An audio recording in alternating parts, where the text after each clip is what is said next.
Akhirnya, saudara-saudara, teman-teman sekalian, Istana Batu Tulis Bogor, tempat kediaman Presiden Republik Indonesia yang pertama, menjadi saksi sejarah.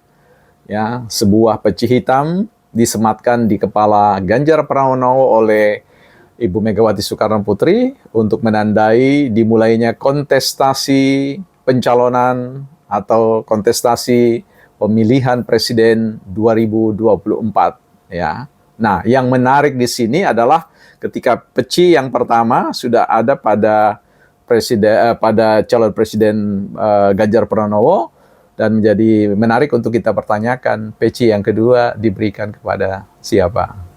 Nah, teman-teman, selamat datang di channel Bukan Partai Politik, tidak berafiliasi kemana-mana, tidak sedang memperjuangkan suara partai tertentu, tetapi merupakan sebuah obrolan publik saja terkait dengan membangun demokrasi, membangun politik di Indonesia yang berorientasikan pada menciptakan masyarakat yang adil, makmur, dan sejahtera. Oke, teman-teman, yang menarik adalah kita lihat ulas sebentar sedikit ya, flashback ke belakang terkait dengan senyumnya Ganjar Pranowo waktu ia mengumumkan. Ya, mudah-mudahan teman masih ingat bagaimana gestur beliau ketika ditanya dihadang oleh kulit tinta atau para wartawan digital, menanyakan tentang motif atau argumentasi alasan dibalik pembatalan U20. Dengan santainya, ya, dengan tanpa beban, ya, wajah yang sangat bersih waktu itu, dengan penuh keyakinan diri mengatakan bahwa itu memang harus dihentikan dalam pengertian, ditolak oleh karena adanya isu terkait dengan ideologi atau perjuangan tentang garis, ya, ideologi partai terkait dengan ikut serta menciptakan peradaban dunia yang berdamai dan seterusnya, ya, seperti itu. Nah, dilihat dari gestur itu, teman-teman, sepertinya memang ada sesuatu yang dalam istilah politik itu bargaining politik, ya, pertukaran, ya, who get what, siapa dapat apa. Artinya, tentu sikap yang diberikan, yang dinyatakan oleh Ganjar Pranowo itu tentu juga berkaitan dengan sikap beliau sebelum-sebelumnya yang agak sedikit ada batu-batu kerikil, ya, ganjalan-ganjalan sana sini. Ada sedikit dinamika-dinamika yang berkembang terkait dengan Ganjar Pranowo dan juga Ibu Megawati dan juga elit-elit partai PDIP. Ya, ini menarik sebenarnya untuk kita tarik ke belakang, tetapi saya kira itu nanti kita akan selip-selipkan dalam konten-konten yang berikutnya.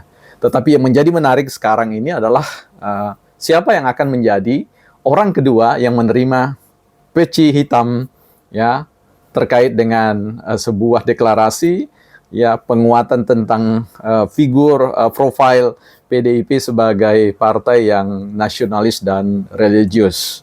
Nah, tentu ini akan menjadi menarik ketika ada 3 kontestan yang sudah memiliki posisi masing-masing yang kemudian akan saling berebut, ya, berebut. Jadi kelihatannya bahwa pemenang kali ini sangat ditentukan dengan wakilnya. Jadi bisa diprediksi bahwa kita akan ini tidak dalam satu putaran, tetapi akan berlangsung 2 putaran. Jadi kita akan mencoba bincang-bincang dalam konteks peluang pada putaran yang pertama ini siapa yang akan melenggang. Nah, itu semua akan bergantung pada dinamika politik, khususnya siapa yang akan mendapatkan bangku terkait dengan calon wakil presiden. Tentunya kita sudah tahu bahwa di Republik ini ada banyak dimensi-dimensi politik yang sangat menentukan atau disebut sebagai sebuah variabel determinan atau variabel penentu terkait dengan pemenangan dalam ruang lingkup kontestasi politik di Indonesia.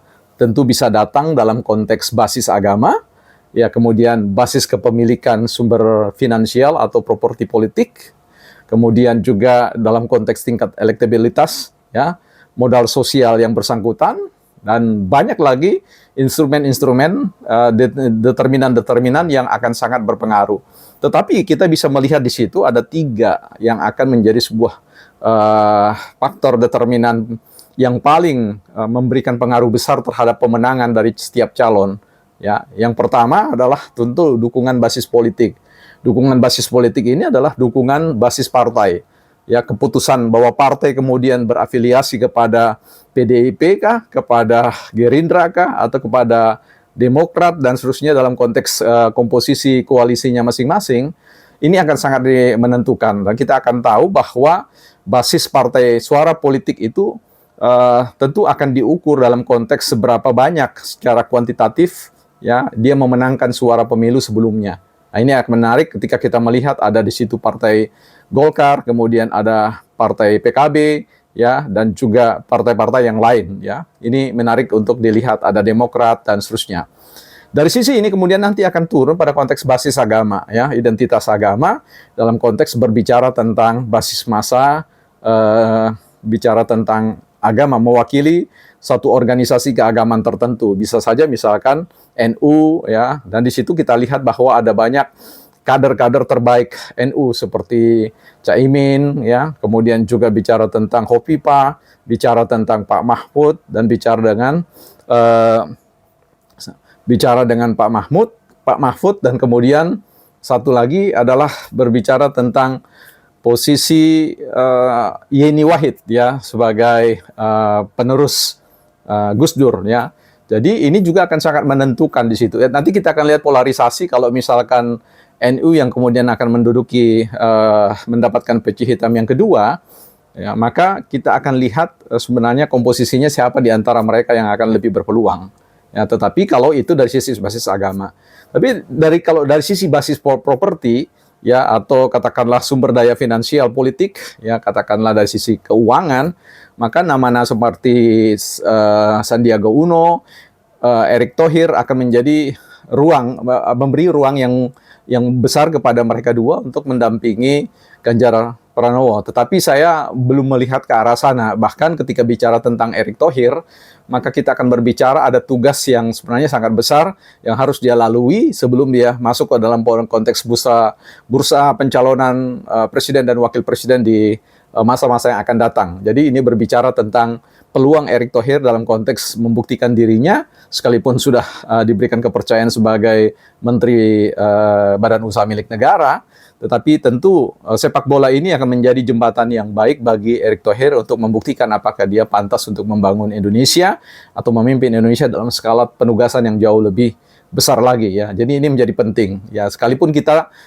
tidak sedang berbicara tentang kans Prabowo sebagai calon wakil presiden, ya, walaupun itu juga terbuka peluang, tetapi untuk waktu-waktu sekarang sangat mustahil untuk kita berbicara tentang adanya penerimaan tawaran dari Megawati, misalkan dari PDIP untuk menjadikan Prabowo sebagai calon wakil presiden. Sebab kalau itu terjadi, sebenarnya pemilu sudah bisa dipastikan, diprediksi maksud saya, akan dimenangkan oleh Prabowo, Ganjar, dan Prabowo jikalau berpasangan. Tetapi jikalau tidak, ini menjadi suatu hal yang menarik bahwa akan terjadi 2 kali putaran pemilihan ini. Jadi menarik di sini untuk melihat belakangan ini nanti ke arah mana bandul politik akan berpihak, ya, kepada siapa, kepada calon mana yang akan menempatkan posisi sebagai wakil. Jadi saya melihat posisi ini wakil sangat menentukan kemana kemenangannya arah. Elektabilitas itu akan kemudian didongkrak atau naik untuk memberikan sinyal-sinyal politik kepada seluruh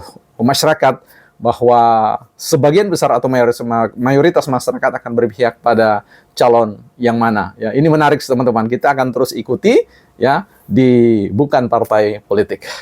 Salam untuk Indonesia yang lebih baik lagi.